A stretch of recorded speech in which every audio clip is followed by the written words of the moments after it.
Hello friends, कैसे हैं आप सब। कामना करती हूँ आप सब स्वस्थ होंगे, खुश होंगे और घरों में सेफ होंगे और साथ साथ अपना स्टडी भी कर रहे होंगे। तो आज हम क्वेश्चन करेंगे question number 7। Question number 7 without GST है। तो इसमें दो तीन एक एंट्री हैं जो आपको समझना बहुत ज़रूरी है। ठीक है, तो पहला जो है हमारे क्वेश्चन नंबर 7 जो है, enter the following transaction in the double column cash book of message Gupta store. अब हमें डबल कॉलम कैश बुक बनानी है। इसमें पहली जो एंट्री है, जो पहला ट्रांजेक्शन है, कैश इन हैंड यानी बैलेंस दे रखा है, ओपनिंग बैलेंस है, और बैंक ओवरड्राफ्ट दे रखा है। इसमें बैंक का ओवरड्राफ्ट है, यानी बैंक का इसमें क्या है, क्रेडिट बैलेंस है। क्या बैलेंस है, क्रेडिट बैलेंस। ओवरड्राफ्ट आपको पता ही है, हमने पहले भी समझाया हुआ है कि ओवरड्राफ्ट का मतलब होता है जो पैसा बैंक का है। कई बार हमारे ऐसे ट्रांजेक्शन, हमारी जो कंपनी होती है वो अच्छी ट्रांजेक्शन्स करती हैं, तो बैंक हमें कुछ लोन हमें अकाउंट में देता है।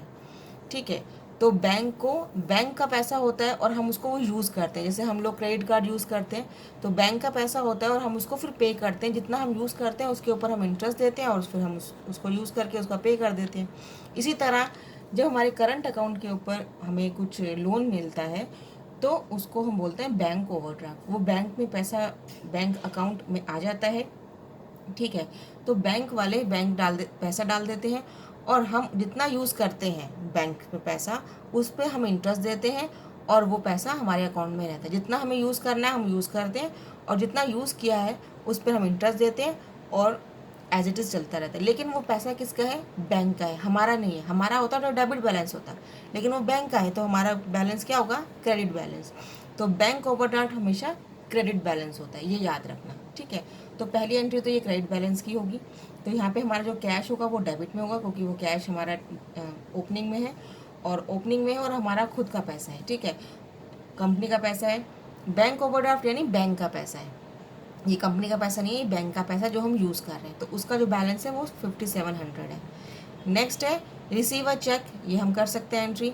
Deposit the above cheque into bank.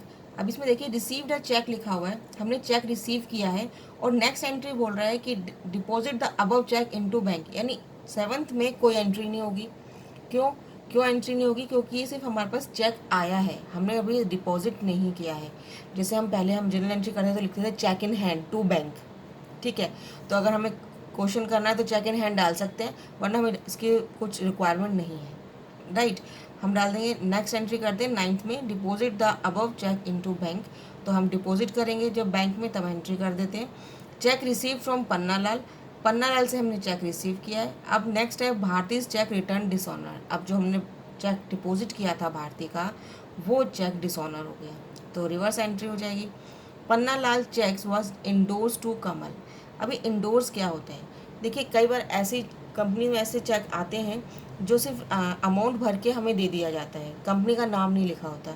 तो हमें क्या करते हैं, वो साइन वाइन करके हमें दे देते हैं और कंपनी का नाम नहीं डालते कि कंपनी का नाम आप खुद डाल दीजिएगा। कई बार होता है ऐसे 2-3 कंपनीज होती हैं और वो 2-3 हमारी एक ही सिस्टर कंसर्न कंपनी है, कोई और कंपनी है, तो वो किसी और से माल ले लेता है, तो उसके नाम डालता है कि आप अकॉर्डिंग टू नाम अपने आप डाल लीजिएगा। तो ऐसी काम जैसे हम इंडोर्स, इसका होता है इंडोर्स, यानी मैंने चेक तो लिया लेकिन मैंने ऐसे किया कि चलो मुझे आगे किसी और को पेमेंट करना है, तो मैं उसके ऊपर उस कंपनी का नाम डाल के उसको पे कर देता हूँ। ठीक है, तो सीधा वो पैसा मेरे पास ना आके कंपनी, जो पहली हमारी जो डेटर कंपनी है, डेटर से सीधा हमारे क्रेडिटर पर चले जाती है, उसको बोलते हैं इंडोर्स होना। इंडोर्स का मतलब है कि एक एक ए कंपनी है, एक बी कंपनी है, एक सी कंपनी है, यानी ए से सीधा सी को चला गया। बी ने लेना था लेकिन उसने क्या किया, आया तो सही बी के पास, लेकिन उसने क्या किया, सीधा सी को दे दिया। यानी ए का जो पैसा है, ए के जो बैलेंस निकलेगा वो कहाँ से निकलेगा, ए का पैसा निकल के सी के पास चले जाएगा, बी का उसमें कोई रोल नहीं रहेगा। तो दिस इज इंडोर्स्ड। ठीक है, इनकम टैक्स पे हुआ है चेक से। तो ये क्वेश्चन थोड़ा इंपॉर्टेंट था, इसलिए मैंने सोचा कि इसको आपको कराना चाहिए। तो हम स्टार्ट करते हैं क्वेश्चन नंबर 7।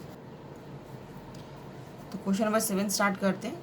7 है, अब मैंने बताया जैसे कैश एट बैंक है और कैश इन हैंड है। तो कैश एट बैंक तो ओवरड्राफ्ट है, तो ओवरड्राफ्ट हमारा क्रेडिट साइड आएगा। ठीक है, और जो बैंक है, सॉरी जो कैश है वो मेरा क्या आएगा, डेबिट साइड। तो हम जून 2019 का जून 1 है और यहाँ पे लिखेंगे हम टू बैलेंस बीडी डालेंगे। क्यों, क्योंकि ओपनिंग बैलेंस है। ठीक है, बैंक का बैलेंस नहीं है।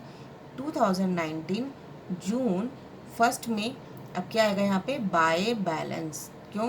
क्योंकि ये ओवरड्राफ्ट है किसका, बैंक का, तो यहाँ पे आ जाएगा 5700। इतनी बात समझ में आ गई।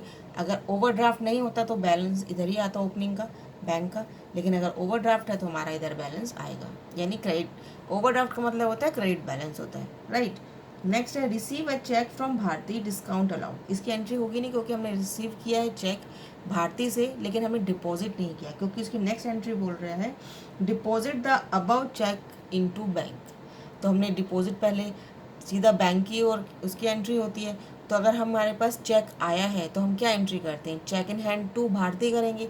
इसमें बैंक के तो कहीं पर नाम और निशान नहीं है, तो जहाँ पे नाम ही नहीं है तो हम फिर इसकी एंट्री तो करेंगे नहीं, तो हम सीधा एंट्री करेंगे किसकी, भारती से पैसा आया है, यानी bank account debit to Bharti. तो हम bank account debit to Bharti करेंगे और जून करेंगे 9। क्यों नहीं किया हमने चेक इन हैंड का, क्योंकि उसके अंदर बैंक का नाम नहीं आया, क्योंकि उसके अंदर एंट्री क्या हुई थी, cheque in hand to Bharti, ठीक है। और फिर जब हम नेक्स्ट डे हम जब डिपॉजिट करेंगे तो हम क्या करेंगे, हम बैंक अकाउंट, हमने पहले क्या किया था कि चेक इन हैंड मेरे पास आया टू भारती से, अब हम नेक्स्ट एंट्री करेंगे जब हम डिपॉजिट करेंगे तो bank account debit to cheque in hand. तो हमारी जो सेकंड एंट्री होगी वो होगी हमारी भारती से, तो टू भारती कितने का आया है हमारे पास, भारती से आया हमारे पास 3250, राइट। ये मेरे पास आया भारती से, बैंक से चेक आया है, राइट। नेक्स्ट है जून 15 में receive check from Panna Lal. Panna Lal से हमने चेक रिसीव किया है, तो हमने चेक रिसीव किया है 15 को, तो हम लिख देंगे टू पन्ना लाल। कितना है चेक आया है, तो यहाँ पे हम 1200 लिख दिया, ठीक है। नेक्स्ट है भारती चेक रिटर्न डिसऑनर। जो हमारे पास भारती का चेक आया था वो रिटर्न हो गया, डिसऑनर हो गया, यानी पहले क्या हुआ था, bank account debit to Bharti हुआ था तो हमने टू भारती लिख दिया। अब अकाउंट जब डिसऑनर हो गया उसका चेक, तो हम क्या करेंगे, Bharti account debit to bank, तो यहाँ पे टू भारती आ जाएगा। और 17 जून को बोल रहा है, तो यहाँ पे क्या आ जाएगा, बाय भारती, और बैंक में पैसा कितना हो जाएगा 1200, ओ सॉरी 3250, 3250, ठीक है। क्योंकि भारती का अकाउंट तो ऐसा ये आया था, तो 3250 पहले आया है, उसके बाद निकल गया वापस, राइट। फिर बोल रहा है Panna Lal check was endorse to कमल। मैंने बताया जैसे इंडोर्स क्या होता है, तो सीधा पन्ना लाल का जो चेक था वो इंडोर्स कर दिया किसको, हमने कमल को पे कर दिया। तो हम क्या करेंगे, बाय कमल को हमने पे किया, इंडोर्स किया, तो क्या होगा, जून 28 को हमने पन्ना लाल को इंडोर्स कर दिया। कितना, जो हमारे पन्ना लाल का जो चेक आया था हमने कमल को इंडोर्स कर दिया, यानी 1200 रुपीज़, ठीक है। नेक्स्ट है income tax paid by cheque. हमने इनकम टैक्स पे किया है चेक से 30 जून को, तो बाय टैक्स पेड हो गया, कितने का हुआ है, चेक से पे किया 150, 150 रुपये, ठीक है। ये क्वेश्चन हो गया। अब हम इसको टोटल कर लेते हैं दोनों तरफ का। देखिए बैंक कैश तो सेम है, तो कैश तो हम एज इट इज़ लिख देते हैं 800, कैश की कोई एंट्री है ही नहीं। तो 30 जून को हमने बाय बैलेंस कैरी फॉरवर्ड 800 दिया आएगा यहाँ पे, तो लिख दिया। अब इसका ये वाला साइड बड़ा है कि ये साइड है, क्रेडिट साइड बड़ा है, क्रेडिट साइड कितना बड़ा है ये चेक ऐड कर लेते हैं। क्रेडिट साइड हमारे पास आ रहा है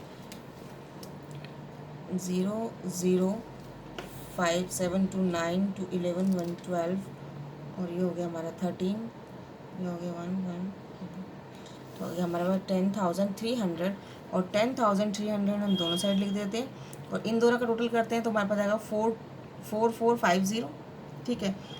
4450 को हम 10,300 में से माइनस करेंगे तो हमारे पास आंसर आएगा 5। अब देखिए बैलेंस कहाँ आएगा, इधर आएगा, ठीक है ना। मैं इधर लिख रही थी, गलत है, इधर नहीं आएगा, इधर आएगा बैलेंस। हम लिखेंगे 30 जून को टू बैलेंस सिर्फ किसका, बैंक का, कैश का नहीं आएगा, बैंक का आएगा। कितना आएगा 58 और 50। ये बात समझ में आ गई कि बैंक का बैलेंस कहाँ आएगा, डेबिट साइड इधर, क्योंकि ये साइड बड़ी है तो हम इसको यहाँ लेके जाएंगे, ठीक है। और क्रेडिट साइड क्या आएगा हमारा, जो सिर्फ कैश का बैलेंस, तो इसमें ये एंट्री अच्छा था, एक तो डिसऑनर की एंट्री थी, इंडोर्स की एंट्री थी एंड ओवरड्राफ्ट की एंट्री थी। आई होप ये वीडियो आपको समझ में आई होगी। पसंद आई तो लाइक ज़रूर कीजिएगा, शेयर ज़रूर कीजिएगा और सब्सक्राइब करना ना भूलें अगर अभी तक नहीं किया है। चैनल को जितने से ज़्यादा हो सके प्रमोट कीजिए। अगली वीडियो में जीएसटी के साथ मिलते हैं, तब तक के लिए good bye. Thanks for watching. Have a nice day.